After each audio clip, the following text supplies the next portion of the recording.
বাংলা নামে যে অখণ্ড দেশ, সেই দেশে জন্ম যে সুজলানগ্ন জনপদ, সেই জনপদ একটি ক্লাসে সহজে এক ক্লাসে সমাধান।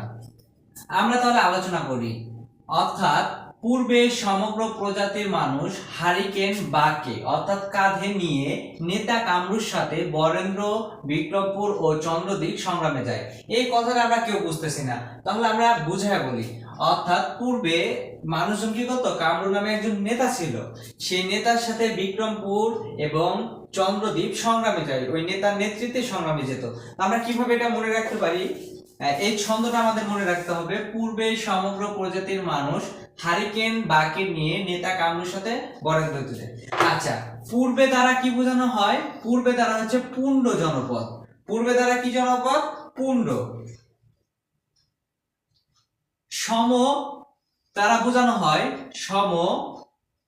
সম দ্বারা বোঝানো কি? সমতট। গো দ্বারা বোঝানো হয় গৌর। গৌর জনপদ। পূর্বে দ্বারা পুণ্ড জনপদ, সম দ্বারা সমতট জনপদ, গো দ্বারা গৌর জনপদ। আশা করি বুঝতে পারছেন। তারপরে কি রয়েছে? প্রজাতির মানুষ হরিকেন। হরিকেন একটা জনপদ। হরিকেন বাকে বা কাঁধে যেটা বোঝানো হয়েছে নিয়ে নেতা কামরু। কামরু একটি জনপদ। কামরু কি? কামরূপ। কামরু দ্বারা একটা জনপদ আছে কামরূপ।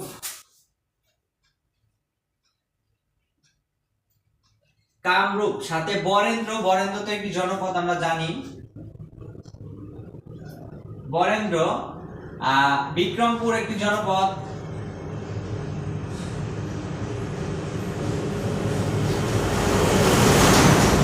চন্দ্রদ্বীপ কি একটি জনপদ।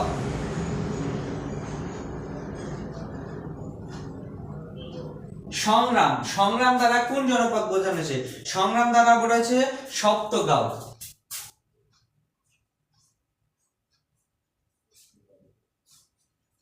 তাহলে আমরা সহজে একটি সন্দেহ, পূর্বে সমগ্র প্রজাতির মানুষ হারিকেন কাঁধে নিয়ে নেতা কামরুর সাথে বরেন্দ্র, বিক্রমপুর ও চন্দ্রদ্বীপ সংগ্রামে যায়। একটি সন্দেহের মাধ্যমে আমরা সকল জনপদ মুখস্থ রাখতে পারি।